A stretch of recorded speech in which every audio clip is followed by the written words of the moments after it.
Classic, right here on TSN.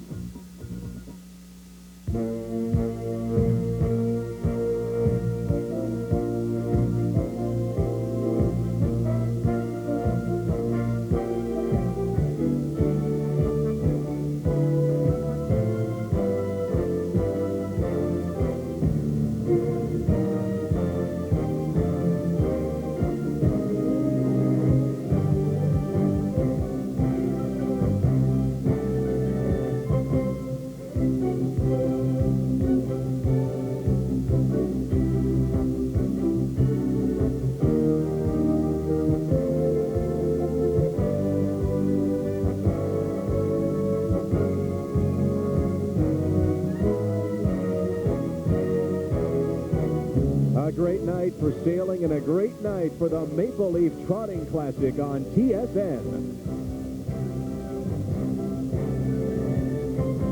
Tonight's harness race is brought to you by Labatt's Blue. It's the way we play.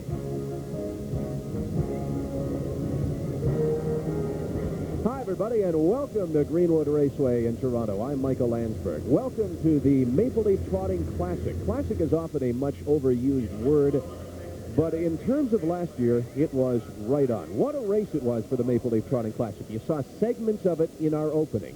It was Go Get Lost, leading from wire to almost wire. He was caught by a nose at the finish line by Natural Image. How close was it? Here's a look at the print to tell you exactly how close it was. By a nose, and I was going to say the length of my nose, maybe not even quite that much. What a race it was. Maybe the best of the year here at Greenwood Raceway. One of the nice things about the Maple Leaf Trotting Classic is the fact that you can have a trend. You can get some momentum from year to year. There's a storyline that develops. Go Get Lost is back this year. Natural Image is not. He's hurt right now. Will it be easy for Go Get Lost to finish the job that he began last year? No chance, because here's a horse that isn't racing particularly well right now, and it looks like a good field. How good's the field? Well, we asked that question to our analyst, Earl Lennox, and who better person to voice his opinion? Good field?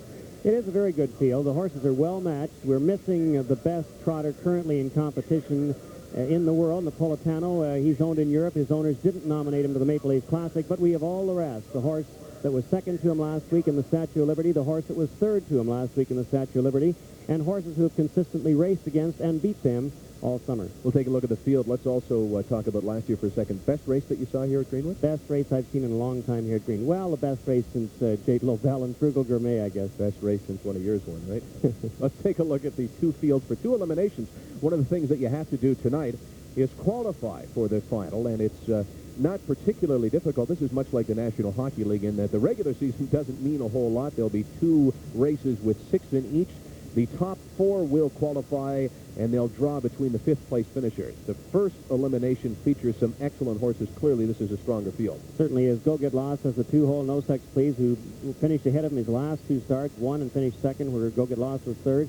Has the 3-hole. They've got good positions. Here's another one of these races, Michael, like the $1 million North American Cup, where the horses probably should have been seeded. All the best horses, or the most of the best horses, ended up in this division. The second division is much, much softer. Go Get Lost and No Sex Please clearly favorites, and the favorite in terms of the bettors around here might be No Sex Please, because here's a horse that has really been outstanding at Greenwood Raceway.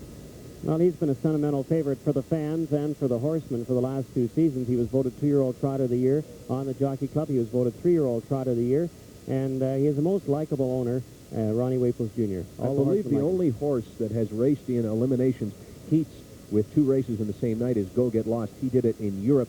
How much of a factor is that, and what kind of horse do you think is well-suited towards racing twice within an hour or 2? Well, a very relaxed horse, a big, strong horse usually. I don't think Go Get Lost, even though he raced well last year, is particularly suited to it for a couple reasons. First of all, he's a very small horse, and he's also a very exquisitely gaited horse, and a horse that's beautifully gaited usually tires more than a horse that can sort of hop or rest around the turn. Let's take a look at the second elimination. Not nearly as strong, is it, Earl? Not nearly as strong. Indianapolis has been racing well at the Meadowlands, but showed many, many breaks in his last start. Maniskee comes in from Montreal with several wins in a row. Delray Lobel was racing well until last week, and he has several breaks in the Statue of Liberty. I was just taking a look at the program here, and this is, in fact, the only trotting event on the racing card. And I guess that's not that surprising, because we're seeing far more pacing racing than the trotters. And to try to answer why that's happening, we asked our Marty Adler. Good evening, Marty. Well, Michael, what do the following have in common? Etzels, running boards, dinosaurs. They've all become extinct. That we know for sure. What we don't know for sure is whether or not Maple Leaf Gardens will become extinct, Harold Ballard, Pierre Trudeau, or trotters will become extinct. You know, there are those who feel that the trotter is on his way out. But don't you believe it. Listen, I know that 20% of all races are written for trotters, while 80% of all races are written for pacers. I know, too, that trotters make for pretty bad betting propositions. They're always going up in the air. People are not too thrilled betting on a horse that goes off stride. I know, too, that speed is the name of the game, and if you take a look at the 10 fastest standardbreds of all times, they're not trotters, they're all pacers. Now, I know, too, that last year, for every one trotter racing, there were 4.5 pacers racing. Is the trotter getting extinct? I don't think so. Let me tell you why.